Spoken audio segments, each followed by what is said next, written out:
दोस्तों, राधे राधे। कैसे हैं आप लोग? उम्मीद है कि स्वस्थ होंगे, मस्त होंगे। देखिए प्रेमानंद महाराज क्या कह रहे हैं, चलिए देखते हैं, सुनते हैं। पसंद आएगा तो लाइक सब्सक्राइब कर लीजिएगा, पूरा देखिएगा। चलिए सुनते हैं। कुछ पूर्णिमा के बारे में बताएंगे कि कब से कब शुरू होगा, कब खत्म होगा। राधे राधे। राधे राधे।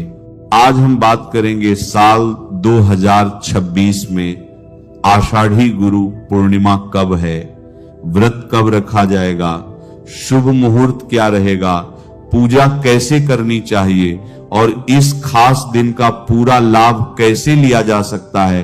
ठीक है, आषाढ़ मास की पूर्णिमा को आषाढ़ी पूर्णिमा कहा जाता है और यही तिथि गुरु पूर्णिमा और व्यास पूर्णिमा के नाम से भी जानी जाती है।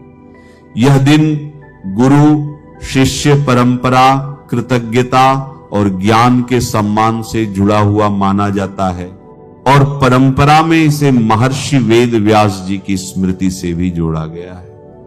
गुरु को केवल शिक्षक नहीं बल्कि जीवन में सही दिशा देने वाला मार्गदर्शक माना जाता है और इसी भाव के कारण यह तिथि बहुत विशेष मानी जाती है। साल 2026 में गुरु पूर्णिमा बुधवार 29 जुलाई को है और पूर्णिमा तिथि 28 जुलाई की शाम 6:18 से शुरू होकर 29 जुलाई की रात 8:05 तक रहेगी। अब इस दिन के पंचांग की बात करें तो आपके दिए हुए समय के अनुसार सूर्योदय प्रातः काल 6 बजे होगा, सूर्यास्त सायंकाल 7:06 पर होगा, चंद्रोदय सायंकाल 7:11 पर रहेगा, ब्रह्म मुहूर्त प्रातः काल 4:24 से 5:12 तक रहेगा, अमृत काल प्रातः काल 8:34 से 10:19 तक रहेगा, प्रीति योग 28 जुलाई की रात 11:33 से 29 जुलाई की रात 11:57 तक रहेगा। उसके बाद आयुष्मान योग 29 जुलाई की रात 11:57 से 31 जुलाई की प्रातः काल 12:04 तक रहेगा और राहु काल दोपहर 12:33 से 2:11 तक रहेगा। इस दिन उत्तराषाढ़ा और श्रवण नक्षत्र का संयोग भी रहेगा, इसीलिए इस तिथि को और भी शुभ माना जाता है। अब देखिए, गुरु पूर्णिमा का असली अर्थ केवल एक पूजा पाठ तक सीमित नहीं है। यह दिन हमें याद दिलाता है कि जीवन में ज्ञान का स्थान सबसे ऊपर है। जब इंसान किसी से सीखता है, जब कोई उसे संभालता है, जब कोई उसकी गलती सुधारता है, तब वही व्यक्ति उसके लिए गुरु का रूप ले लेता है। इसीलिए इस दिन केवल किसी एक व्यक्ति को नहीं बल्कि उस पूरी परंपरा को प्रणाम किया जाता है जिसने हमें समझना, सीखना और आगे बढ़ना सिखाया। महर्षि वेदव्यास जी को भी इसी कारण स्मरण किया जाता है क्योंकि परंपरा में उन्हें वेदों के संकलन और व्यवस्थित रूप से ज्ञान को आगे बढ़ाने वाले महान ऋषि के रूप में देखा जाता है। अब व्रत और पूजा की बात करें तो इस दिन की शुरुआत सूर्योदय से पहले उठकर करनी चाहिए। अगर संभव हो तो गंगा स्नान करें और अगर गंगा स्नान संभव न हो तो स्नान के जल में थोड़ा गंगा जल मिलाकर स्नान करें। स्नान के बाद साफ वस्त्र पहनिए, मन को शांत रखिए और उगते हुए सूर्य को अर्घ्य दीजिए। अर्घ्य देते समय लाल पुष्प डालना शुभ माना जाता है। इसके बाद अपने घर के पूजा स्थान पर भगवान श्री विष्णु और माता लक्ष्मी का ध्यान कीजिए। इस दिन श्री लक्ष्मी नारायण की पूजा बहुत विशेष मानी जाती है क्योंकि विष्णु जीवन में संतुलन, संरक्षण और धर्म की स्मृति कराते हैं और माता लक्ष्मी समृद्धि, सौभाग्य और शांति का प्रतीक मानी जाती है। इसीलिए इस दिन पूजा करते समय केवल वस्तुएं नहीं चढ़ानी है बल्कि मन में यह भाव रखना है कि जीवन में संतुलन बना रहे, विचार शुद्ध रहे और घर में शुभता बनी रहे। पूजा विधि बहुत कठिन नहीं है। साफ आसन पर बैठिए, सामने दीपक जलाइए, अगरबत्ती या धूप दीजिए, जल, पुष्प, अक्षत, फल, हल्दी, चंदन और नैवेद्य अर्पित कीजिए। फिर भगवान विष्णु के मंत्रों का जप कीजिए। आप नमो नारायणाय नमः का जप कर सकते हैं। अगर माता लक्ष्मी की कृपा चाहिए तो श्री हरि श्री महालक्ष्मी नमः का जप कर सकते हैं। और अगर गुरु की कृपा, सही समझ और विवेक बढ़ाना चाहते हैं तो ग्रां ग्रीं सह गुरुवे नमः का जप बहुत उपयोगी माना जाता है। यहां ध्यान रखने वाली बात यह है कि मंत्रों की संख्या से ज्यादा उनका भाव महत्वपूर्ण है। मन अगर एकाग्र है तो थोड़े जप भी बहुत प्रभावी हो जाते हैं। अब एक बहुत जरूरी बात समझिए, पूर्णिमा की रात चंद्रमा को अमृतमय माना जाता है, इसलिए शाम को चंद्रमा निकलने के बाद चंद्रदेव को जल या दूध मिले जल का अर्घ्य देना चाहिए। यह केवल एक परंपरा नहीं बल्कि मन को शीतलता, धैर्य और स्थिरता देने का माध्यम भी माना जाता है। बहुत लोग इस समय कुछ देर चंद्रमा को देखकर मौन बैठते हैं। यह छोटा सा अभ्यास भी मन को बहुत शांत कर देता है। अगर आप पूरे दिन व्यस्त रहे हों तो रात का यह समय दिन को सुंदर रूप से पूरा कर देता है। अब अमृत काल का लाभ कैसे लिया जाए यह भी समझ लीजिए। जिस दिन अमृत काल जैसा शुभ समय हो उस समय पूजा, जप, ध्यान, संकल्प और सात्विक कार्य बहुत अच्छे माने जाते हैं। अगर आप जीवन में किसी नई अच्छी आदत की शुरुआत करना चाहते हैं, अगर आप गुरु के लिए कोई संकल्प लेना चाहते हैं, अगर आप पढ़ाई, साधना या अनुशासन को मजबूत करना चाहते हैं तो यह समय बहुत उपयुक्त माना जाता है। इस समय में मन भटकाने वाली चीजों से थोड़ा दूर रहना बेहतर होता है। मोबाइल, अनावश्यक बातचीत और व्यर्थ की भागदौड़ से थोड़ी दूरी रखिए। यह दिन भीतर की ओर लौटने का दिन है, बाहर की शोरगुल में खो जाने का नहीं। अब आषाढ़ी पूर्णिमा पर किए जाने वाले कुछ साधारण लेकिन प्रभावी उपायों की बात करें। बहुत लोग इस दिन पीपल के वृक्ष पर जल चढ़ाते हैं और 108 बार कच्चा सूत या कलावा लपेटकर परिक्रमा करते हैं। यह परंपरा, श्रद्धा, स्थिरता और शुद्ध भाव का प्रतीक मानी जाती है। कुछ लोग काली चींटियों को शक्कर मिला हुआ आटा खिलाते हैं और कुछ लोग नदी या तालाब में मछलियों को आटे की गोलियां खिलाते हैं। इन सब का मूल भाव करुणा, दान और जीवों के प्रति संवेदना है। उपाय का असर केवल क्रिया से नहीं बल्कि मन की शुद्धता से होता है। इसलिए इन कार्यों को दिखावे के लिए नहीं बल्कि सच्चे भाव से करना चाहिए। इस दिन देवगुरु बृहस्पति की कृपा के लिए पीले रंग का विशेष महत्व माना जाता है।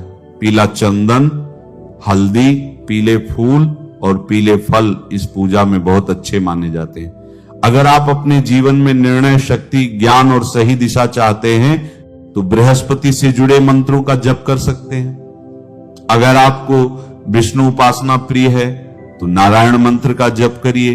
अगर लक्ष्मी साधना करना चाहते हैं तो लक्ष्मी मंत्र का जप कीजिए। लेकिन याद रखिए, इस दिन का असली उद्देश्य किसी एक चीज को हासिल करना नहीं बल्कि अपने जीवन को थोड़ा और शुद्ध, थोड़ा और संयमित और थोड़ा और कृतज्ञ बनाना है।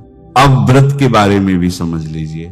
कुछ लोग इस दिन पूरा उपवास रखते हैं, कुछ फलाहार करते हैं और कुछ एक समय भोजन करते हैं। यह सब आपकी शारीरिक स्थिति और संकल्प पर निर्भर करता है। लेकिन चाहे आप किसी भी रूप में व्रत रखें, भोजन सात्विक होना चाहिए।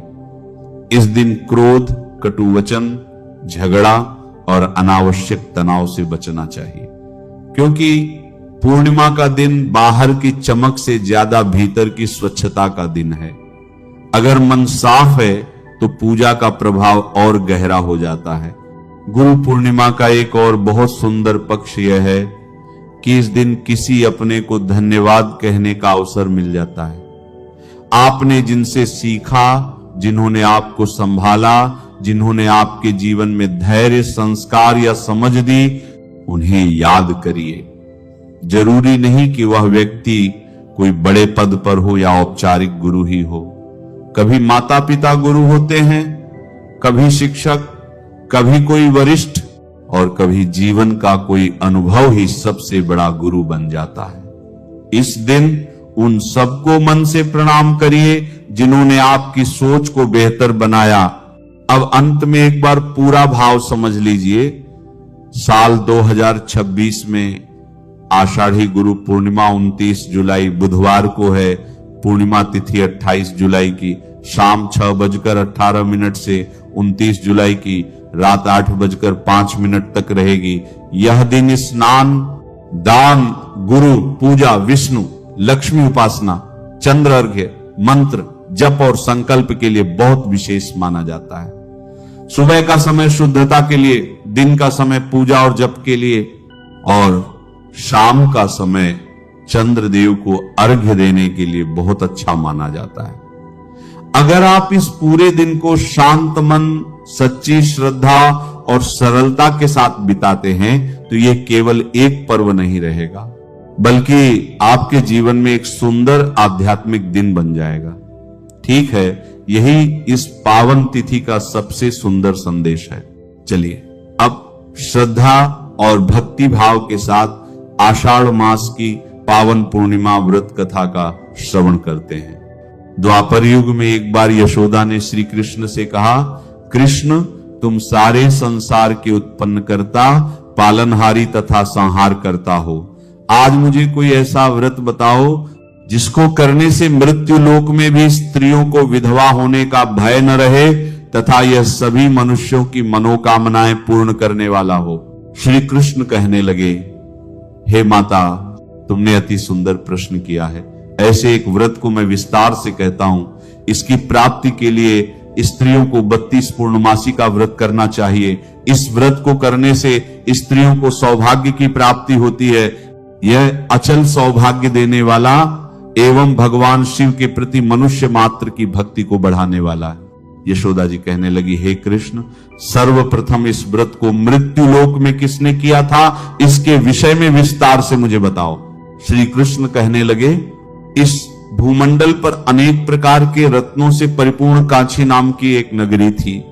वहां चंद्रहास नामक राजा राज्य करता था। उसी नगर में धनेश्वर नाम का एक ब्राह्मण था और उसकी स्त्री अति सुशीला रूपवती थी। दोनों नगरी में बड़े प्रेम से रहते थे। घर में धन धान्य आदि की कोई कमी नहीं थी, परंतु उनको बहुत बड़ा दुख था कि उनकी कोई संतान नहीं थी। एक समय एक बड़ा योगी नगरी में आया। वह योगी उस ब्राह्मण के घर को छोड़कर अन्य सभी घरों से भिक्षा लेकर खाना करता था। वह रूपवती से कभी भिक्षा नहीं लेता था। एक दिन वह योगी किसी अन्य घर से भिक्षा लेकर गंगा किनारे जाकर प्रेम पूर्वक भोजन कर रहा था कि धनेश्वर ने योगी का यह सब कार्य देख लिया। अपनी भिक्षा के अनादर से दुखी होकर धनेश्वर योगी से बोला, हे महात्मन, आप सब घरों से भिक्षा लेते हैं परंतु मेरे घर की भिक्षा कभी नहीं लेते, इसका क्या कारण है? योगी ने कहा, मैं संतानहीन के घर की भिक्षा नहीं लेता, क्योंकि संतानहीन पतित होते हैं और जो पतितों का अन्न खाता है वह अधिपति हो जाता है। तुम्हारी कोई संतान नहीं है, इसलिए पतित होने के भय से मैं तुम्हारे घर की भिक्षा नहीं लेता। धनेश्वर ये बात सुनकर बहुत दुखी हुआ और हाथ जोड़कर योगी के पैरों में गिर गया और कहने लगा, महाराज, यदि ऐसा है तो आप मुझको पुत्र प्राप्ति का उपाय बताइए। आप मुझ पर कृपा कीजिए। मेरे घर में धन की कोई कमी नहीं है, परंतु पुत्र न होने के कारण अत्यंत दुखी हूं। आप मेरे इस दुख को दूर करें। यह सुनकर योगी कहने लगे, हे ब्राह्मण, तुम चंडी की आराधना करो। घर आकर उसने अपनी स्त्री से यह सब वृत्तांत कहा और स्वयं जंगल में जाकर उसने देवी की उपासना और उपवास किया। देवी ने उसको स्वप्न में दर्शन दिए और कहा, जा, तेरे घर पुत्र होगा, परंतु वह 2 वर्ष की आयु में ही मृत्यु को प्राप्त होगा। यदि तुम दोनों स्त्री पुरुष भक्ति पूर्वक पूर्णिमा का व्रत विधि पूर्वक करोगे तो वह दीर्घायु हो जाएगा। जितनी अपनी सामर्थ्य हो आटे के दीपक बनाकर शिवजी भगवान का पूजन करना, परंतु पूर्णमासी के व्रत 32 होने चाहिए। प्रातः काल होने पर इस स्थान के समीप तुम्हें आम का वृक्ष दिखाई देगा। उस पर चढ़कर तुम एक फल तोड़कर शीघ्र ही अपने घर चले जाना और अपनी स्त्री से सब वृत्तांत कहना। तो स्नान के पश्चात वह स्वच्छ होकर से शंकर भगवान का ध्यान करके उस फल को खा लेगी, तब शंकर भगवान की कृपा से उसको गर्भ हो जाएगा। जब वो ब्राह्मण प्रातःकाल उठा तो उसने एक स्थान के पास ही आम का वृक्ष देखा जिस पर एक अत्यंत सुंदर आम का फल लगा हुआ था। उस ब्राह्मण ने उस आम के वृक्ष पर चढ़कर फल को तोड़ने का प्रयत्न किया, परंतु वृक्ष पर कई बार प्रयत्न करने पर भी वो फल नहीं पाया। तब उस ब्राह्मण को बहुत चिंता हुई और विघ्न विनाशक श्री गणेश भगवान जी की वंदना करने लगा। हे दयानिधे, अपने भक्तों के विघ्नों का नाश करके उनके मंगल कार्यों को करने वाले, दुष्टों का नाश करने वाले, रिद्धि सिद्धि प्रदान करने वाले, आप मुझ पर कृपा करके इतना बल दें कि मैं अपने मनोरथ को पूर्ण कर सकूं। इस प्रकार गणेश जी की प्रार्थना करने पर उनकी कृपा से धनेश्वर वृक्ष पर चढ़ गया और उसने सुंदर आम के फल को तोड़ लिया। उसने सोचा कि जो वरदान से फल मिला था वो यही है, क्योंकि कोई और फल तो दिखाई नहीं देता। उस ब्राह्मण ने जल्दी से घर आकर अपनी स्त्री को वो फल दे दिया। उसकी स्त्री ने अपने पति के कहे अनुसार उस फल को खा लिया और गर्भवती हो गई। देवी जी की असीम कृपा से उसे एक अत्यंत सुंदर पुत्र उत्पन्न हुआ, जिसका नाम उन्होंने देवीदास रखा। माता पिता के हर्ष और उल्लास के साथ वह शुक्ल पक्ष के चंद्रमा की भांति अपने पिता के घर में बड़ा होने लगा। भवानी की कृपा से वह बालक बहुत ही सुंदर, सुशील और विद्या पढ़ने में बहुत ही निपुण हो गया।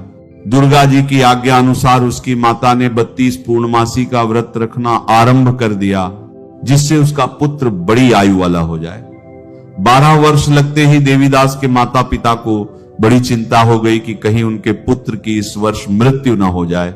इसलिए उन्होंने अपने मन में विचार किया कि यदि यह दुर्घटना उनके सामने हो गई तो वह कैसे सहन करेंगे।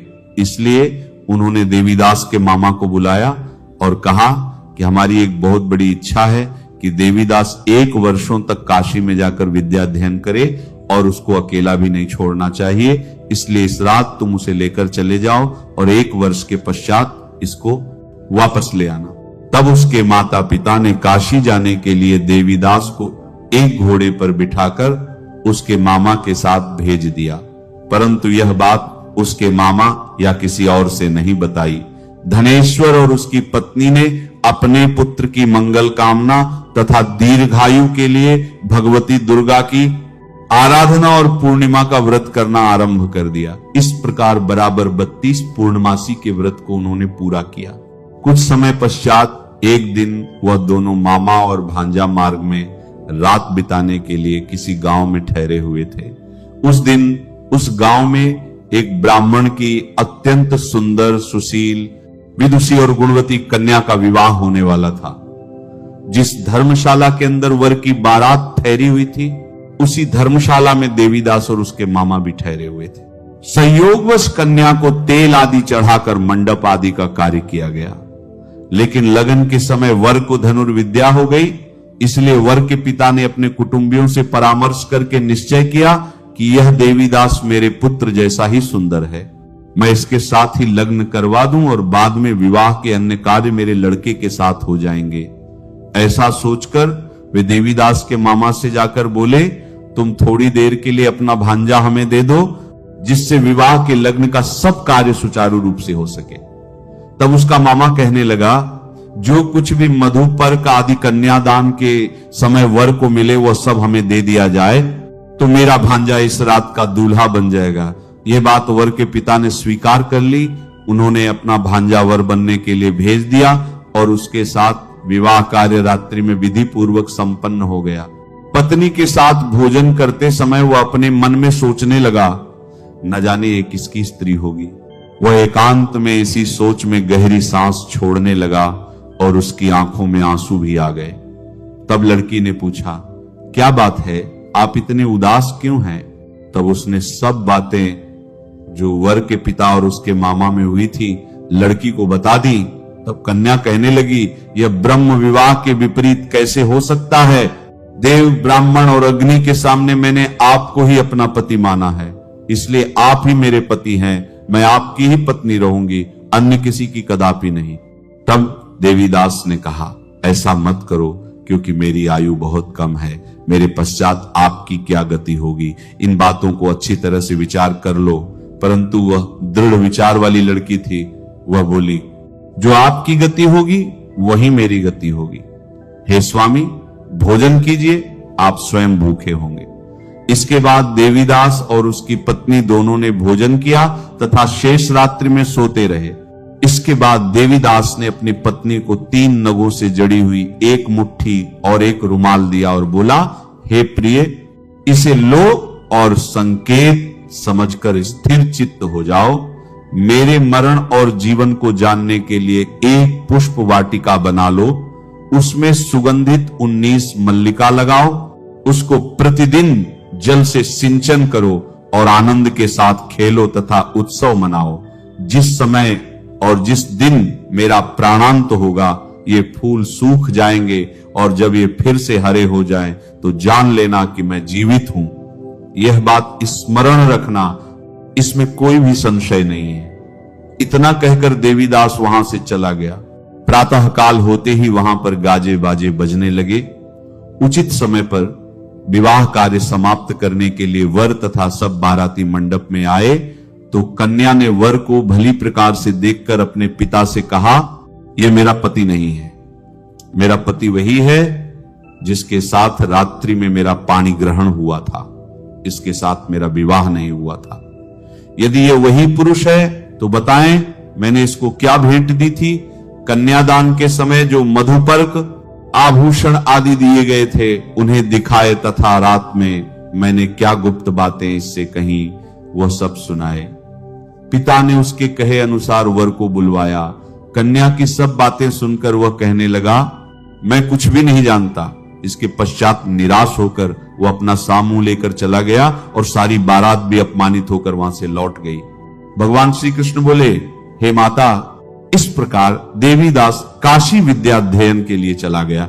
जब कुछ समय बीत गया तो काल से प्रेरित होकर एक सर्प उसे डसने के लिए वहां पर आया। उस विष के प्रभाव से उसके शयन का स्थान चारों ओर से विष की ज्वाला से विषैला हो गया, परंतु व्रत के प्रभाव से सर्प उसे काट नहीं पाया, क्योंकि पहले ही उसकी माता ने 32 पूर्णमासी का व्रत कर रखा था। इसके बाद मध्याह्न के समय स्वयं काल वहां पर आया और उसके शरीर से प्राणों को निकालने का प्रयत्न करने लगा, जिससे वह मूर्छित होकर पृथ्वी पर गिर गया। भगवान की कृपा से उसी समय माता पार्वती जी के साथ भगवान शंकर वहां पर आ गए। उसको मूर्छित दशा में देखकर पार्वती जी ने भगवान शंकर से प्रार्थना की, महाराज, इस बालक की माता ने पहले ही 32 पूर्णिमा का व्रत पूरा किया था, जिसके प्रभाव से हे भगवान आप इसकी रक्षा करें। भवानी के कहने पर भक्तवत्सल भगवान शिव जी ने उसको प्राणदान दे दिया। इस व्रत के प्रभाव से काल को भी पीछे हटना पड़ा और देवीदास स्वस्थ होकर बैठ गया। उधर उसकी स्त्री उसके आने की प्रतीक्षा कर रही थी। जब उसने देखा कि उस पुष्प वाटिका में पुष्प सूख गए हैं तो उसको अत्यंत दुहक हुआ, लेकिन जब वे जैसे ही हरी भरी हो गई तो वह जान गई कि अब उसका पति ठीक ठाक है, वो जीवित हो गया है। यह देखकर वो प्रसन्न हो अपने पिता से कहने लगी, पिताजी, मेरे पति जीवित हैं, आप उनको ढूंढो। जब 12 वर्ष व्यतीत हो गया तो देवीदास अपने मामा के साथ काशी से चल दिया। इधर उसके ससुर उसे ढूंढने के लिए अपने घर से जाने वाले ही थे कि वह दोनों मामा भांजा वहां पर आ गए। उनको आया हुआ देखकर उसके ससुर को बहुत प्रसन्नता हुई और वह प्रसन्नता के साथ उन्हें अपने घर ले गए। उस समय नगर के निवासी भी वहां इकट्ठे हो गए और सबने निश्चय किया कि अवश्य ही इसी बालक के साथ कन्या का विवाह हुआ था।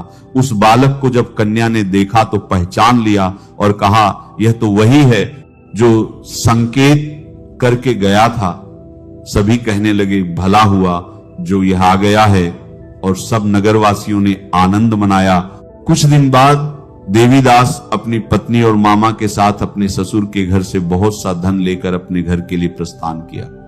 जब वो अपने गांव के निकट पहुंच गए तो कई लोगों ने उसको देखकर उसके माता पिता को पहले ही खबर दे दी कि तुम्हारा पुत्र देवीदास अपनी पत्नी और मामा के सहित आ रहा है। ऐसा समाचार सुनकर पहले तो माता पिता को विश्वास भी नहीं हुआ, परंतु जब और लोगों ने भी आकर यही बात उन्हें बताई तो उनको बड़ा आश्चर्य हुआ। लेकिन थोड़ी देर में देवीदास ने आकर अपने माता पिता के चरणों में सिर रखकर प्रणाम किया और उसकी पत्नी ने अपने सास ससुर के चरणों को स्पर्श किया। माता पिता ने अपने पुत्र और पुत्रवधू को अपने हृदय से लगा लिया और दोनों की आंखों में प्रेमाश्रु बह आए। अपने पुत्र और पुत्रवधू के आने की खुशी में धनेश्वर ने बड़ा भारी उत्सव किया और ब्राह्मणों को दान दक्षिणा देकर प्रसन्न किया। श्री कृष्ण भगवान कहने लगे, इस प्रकार धनेश्वर ने 32 पूर्णिमा के व्रत के प्रभाव से पुत्रवान हो गया।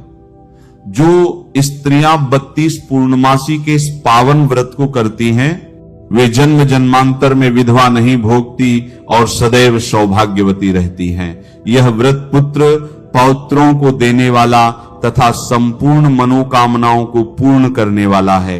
32 पूर्णिमा का व्रत करने से समस्त मनोकामनाएं भगवान शिव तथा माता पार्वती की कृपा से पूर्ण हो जाती है। बोलो शिव शंकर भगवान की जय, माता पार्वती की जय, बोलो विष्णु भगवान की जय।